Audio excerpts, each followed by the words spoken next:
It is my privilege to announce I have published my first book, A Seeker of Light.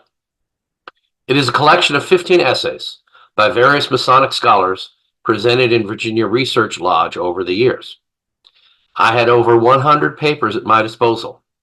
I whittled them down to find the ones that best express the idea of a research paper, the most interesting, and to cover as many categories as I could: history, art, biography, improving a Mason, religion, symbolism, and philosophy.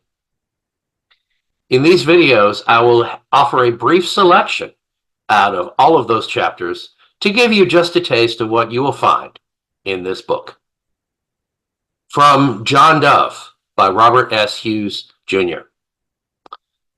The profession which he selected was that of medicine. He began his studies in Richmond and continued them at Jefferson College in Philadelphia. He spent his professional life in Richmond, where he established a wide-reaching reputation as a healer and continued it for nearly 60 years. Dr. Dove was elected for many years to represent his fellow citizens on city council.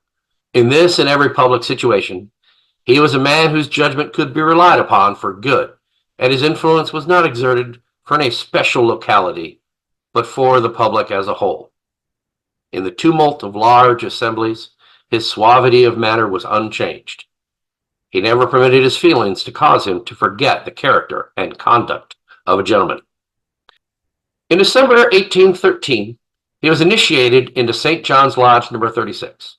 From that moment to the period of his last illness, he was an active, zealous, and influential Mason. Not being satisfied with simply bearing the title, he entered into diligent study and a careful analysis of the subject. The more he examined into and the better he understood the principles and objects of its organization, the more he became firmly convinced that no institution brought into existence by man was better adapted to his wants or more elevating to his nature than Freemasonry, if its teachings are understood and faithfully adhered to by its members.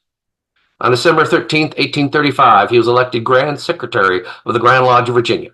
For 41 years, our respected brother discharged the arduous duties of that office, involving as it did a large domestic and foreign correspondence and the examination of voluminous documents with great skill, ability, and fidelity.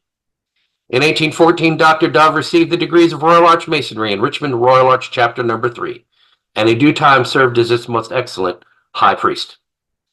He perfected and published under authority of the Grand Chapter of Virginia a Royal Arch textbook, which embodied the work and lectures of Royal Arch Masonry as understood and practiced in Virginia, aiding much in the preservation of uniformity. In November 1818, he was elected Grand Secretary of the Grand Chapter, serving 58 years, and the record bears testimony to the remarkable fact that during this long time he was not absent one night or day from his duties. In Richmond Commandery number 2, in the year 1818, he received the beautiful and impressive orders of Templar Masonry. At the reorganization of the Grand Commandery of Virginia in 1845, he was elected Grand Recorder and annually re-elected until 1876, when he was absent for the first time because he was on his deathbed. I hope you have enjoyed this selection. There are 15 chapters in this book. I highly recommend it to any Masonic scholar. They are very easily read, although they delve into rather serious subjects.